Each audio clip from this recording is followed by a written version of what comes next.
So, we are here to see and get some insight about Changli's team composition and as to why she's either can be a DPS character or a sub DPS character.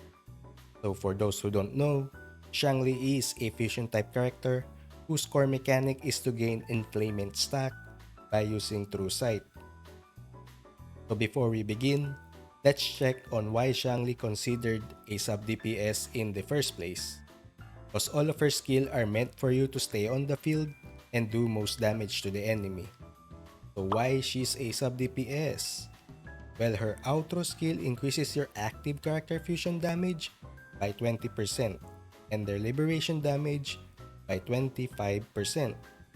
You want Encore or Tisha to be your main damage dealer because they benefit a lot from that outro skill.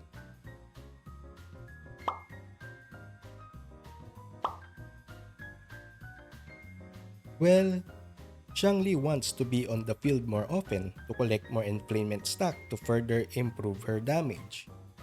You want Changli to team up with... Yes, you guess it.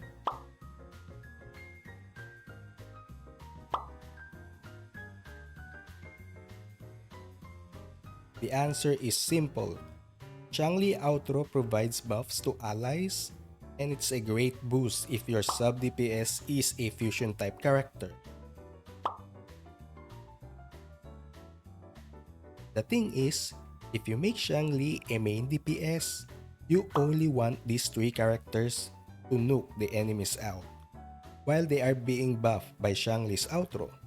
And then you swap right away, no need for their outro to activate, time is essence, and you want Changli to do the most job. So some people suggest that Changli can be paired with Tauchi since Tauchi can buff her resonance skill damage. Nope, don't do that. Not only she doesn't benefit from Changli's outro, you don't want Tauchi to be on the field longer. That was a bad idea and would just break your pacing, slowing you down.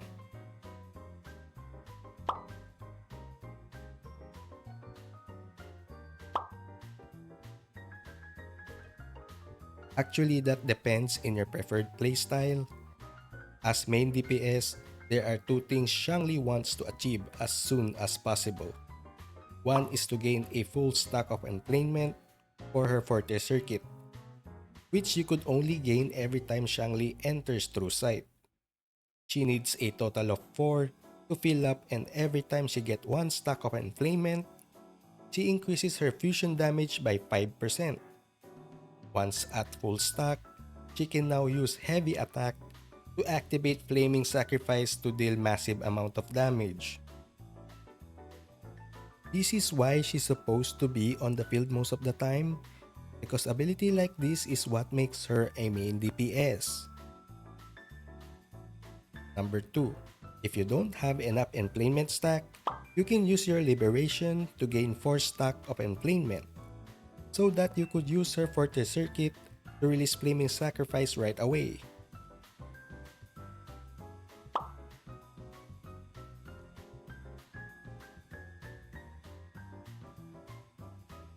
So that's another buff she gained upon using Forte or Liberation. And that's a pretty good increase, especially that 15% ignore defense.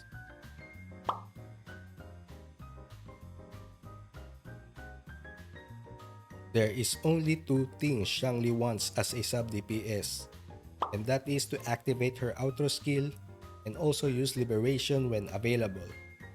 I did say before that her outro gives massive buff to a fusion character that uses Liberation as their strongest. Changli being a sub DPS means she has less screen time on the field, unlike Encore. It would take much time to fill up her enflammement, because it requires Changli to enter True Sight, which can only be used under specific circumstances. And that circumstances is staying on the field longer so she can do all those conditions. So you could tell already what kind of playstyle she used. I must say going full main DPS is what I see is best suited for her. And I'll tell you why. Having her as main DPS means she can focus on building up her enflammement stack to dish out more damage. And while she's on the field often, means that she will do all the dodging, the counters, and the attacking. This would speed up her concerted energy for you to swap to your sub DPS and nuke the enemy. Then switch right back to Changli and repeat.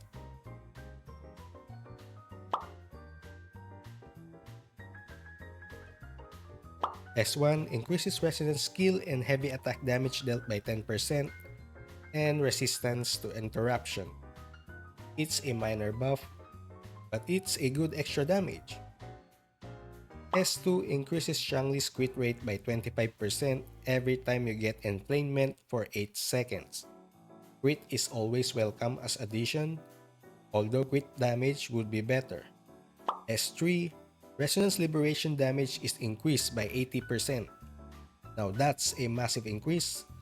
Let's not forget she also gained extra 20% fusion damage and she ignores 15% of the target defense upon using Forte Circuit or Liberation. S4, Intro skill increases the attack of all team members by 20%, lasting for 30 seconds. It's a nice supportive buff to have, even if your Changli is a main DPS or sub DPS, and this would last for 30 seconds. S5, Heavy attack multiplier is increased by 50%. When heavy attack Flaming Bow is released, Changli attack is increased by an additional 50%. Since your goal as main DPS is to fill up your Forte Circuit, this is actually a massive boost to your damage, and you also getting additional 50% attack increase. That means all your actions are boosted. S6, Resonance skill, Heavy attack Flaming Bow, and Resonance Liberation now ignores an additional 40% of the target defense when dealing damage. Now, that is crazy. 40% is a no joke, and having 15% more is just a delete button at this point. Now finally, for Changli's complete team composition, first one we have Changli, of course. Second would be either of these three. And finally, the turtle.